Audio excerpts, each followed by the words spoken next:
Assalamualaikum warahmatullahi wabarakatuh.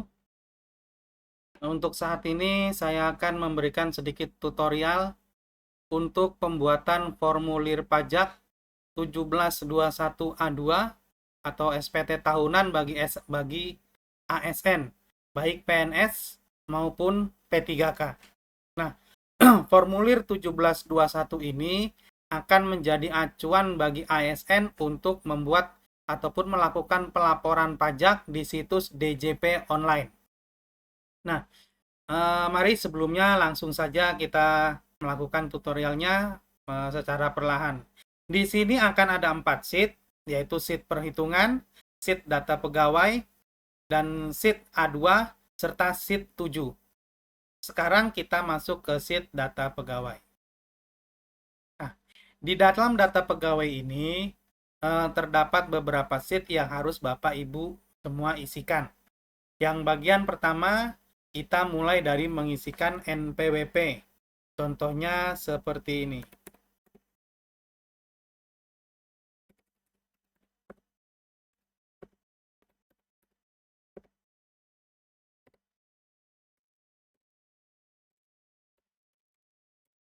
Data-data ini merupakan data Bapak Ibu semua ya.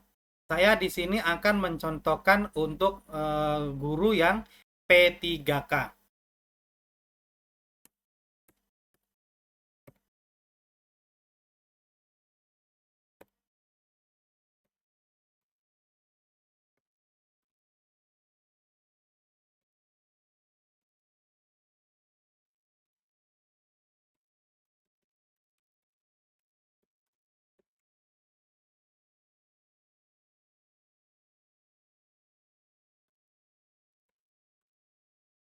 Nah, untuk golongan karena ini P3K dan P3K adalah golongan 9, maka disetarakan dengan golongan 3A. Berarti penata muda. Jenis kelamin silakan diisi L atau P. Dan ini diinputkan dengan NIK Bapak Ibu semua.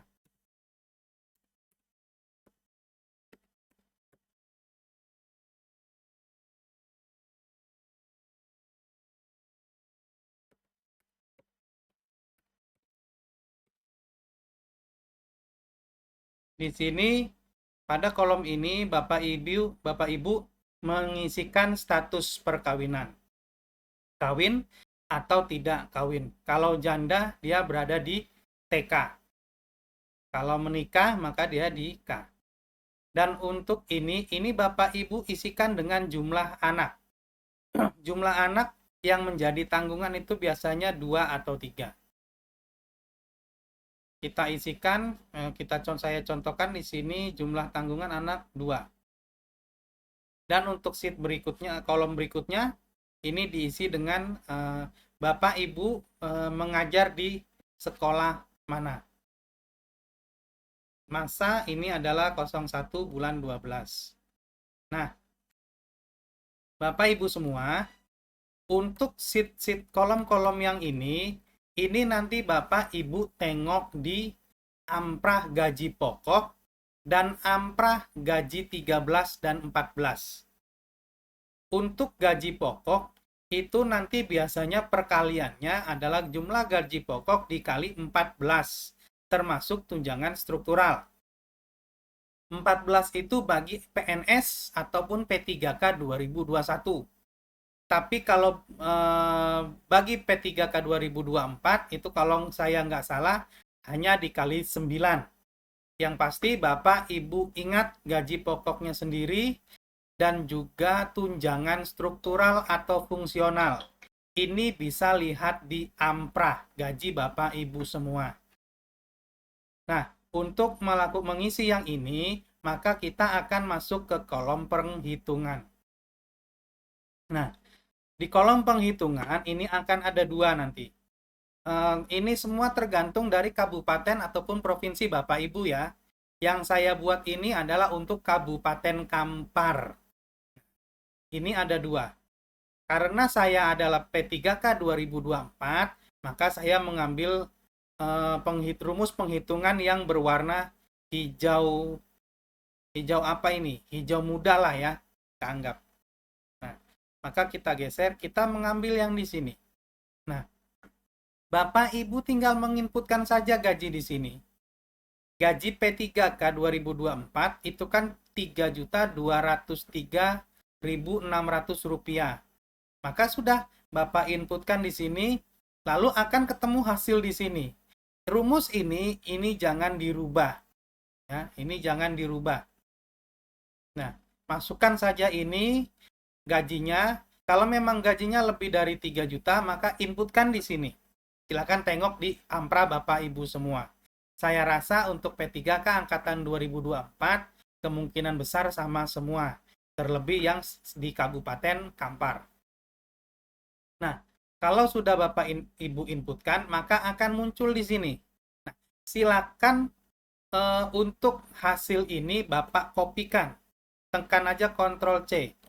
Nah, kemudian Bapak masuk, Bapak Ibu semua kembali lagi ke kolom ke sheet Word data pegawai.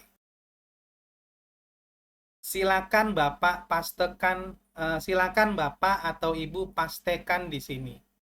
Jangan langsung Ctrl V ya, diusahakan, tapi menggunakan paste teks, yaitu klik kanan, maka akan muncul seperti ini.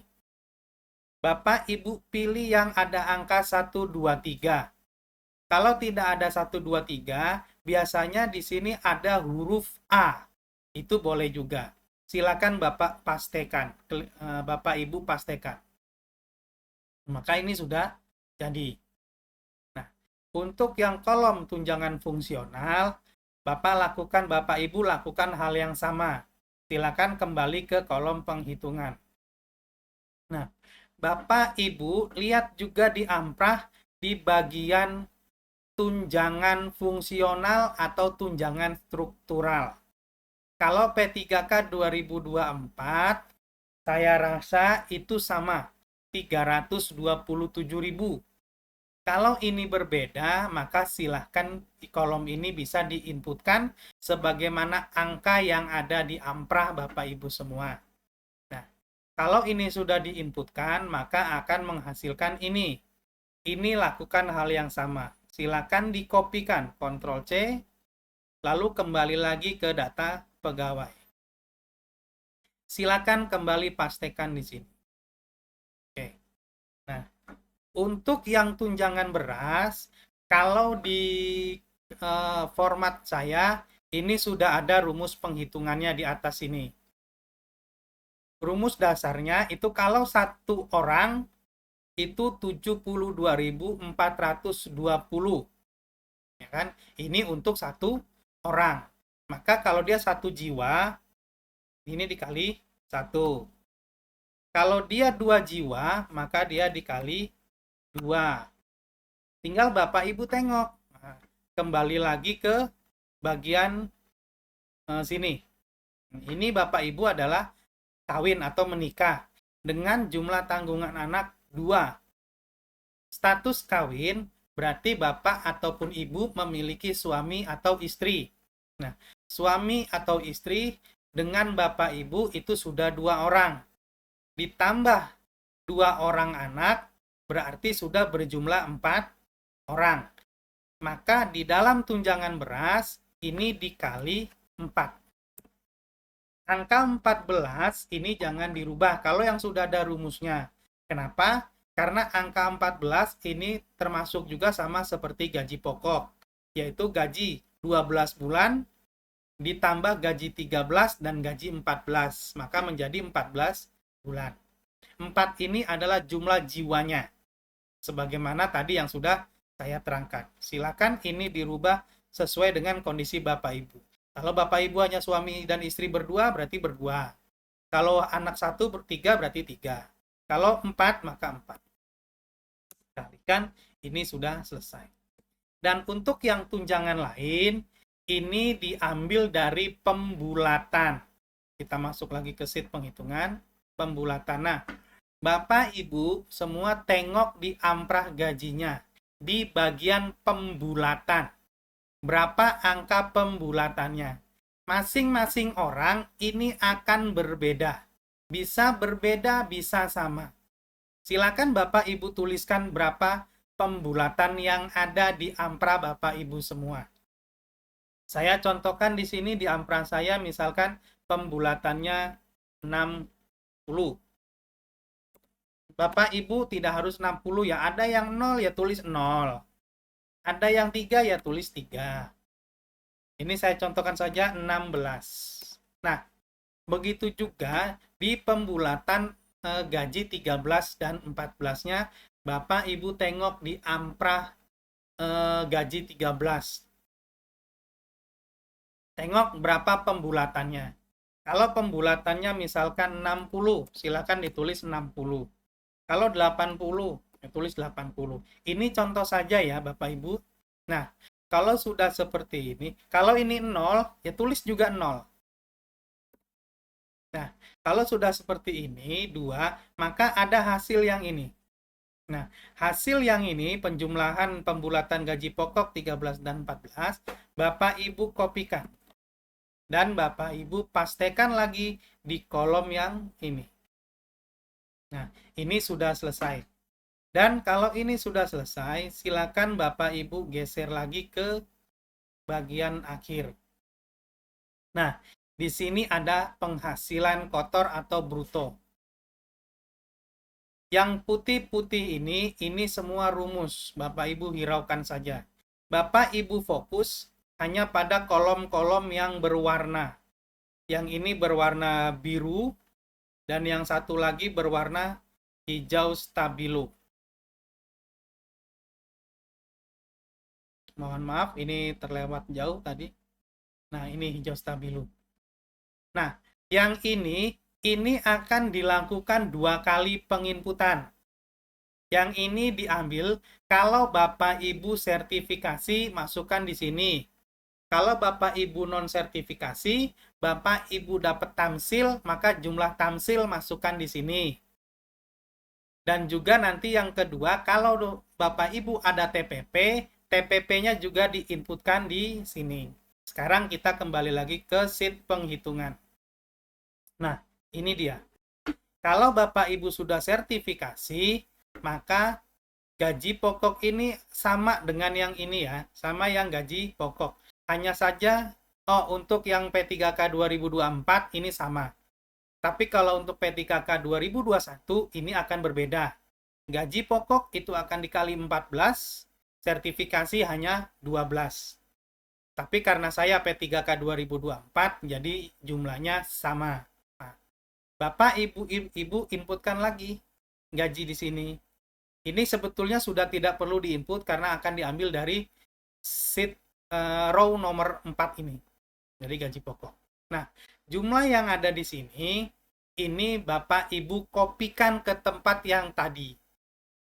Nah, dalam hal ini, karena saya non-sertifikasi dan ada tamsil, maka ini yang diambilkan.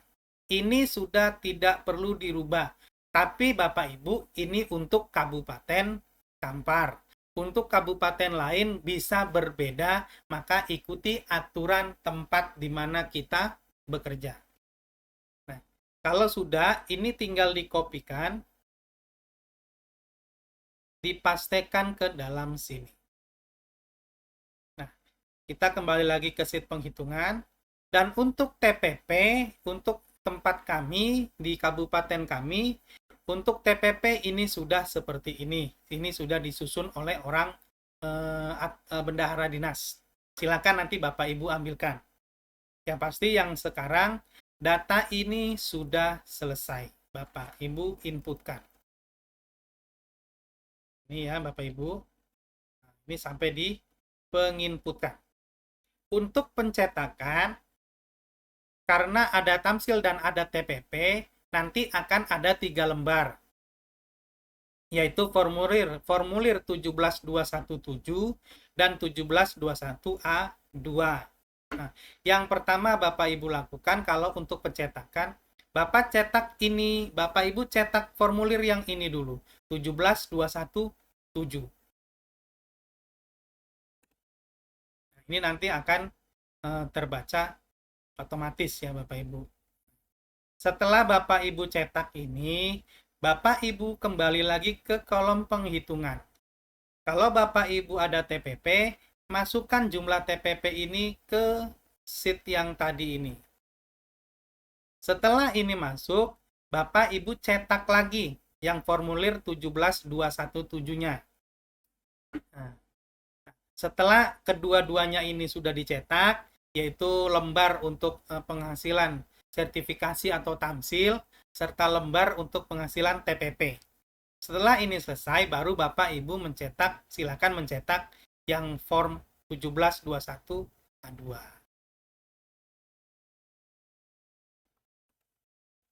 Nah, seperti ini ya Bapak Ibu. Semua hasil ini jangan dirubah karena ini sudah otomatis. Silakan cetak dan nanti minta dikirim ke dinas mungkin untuk tanda tangan oleh bendahara gaji.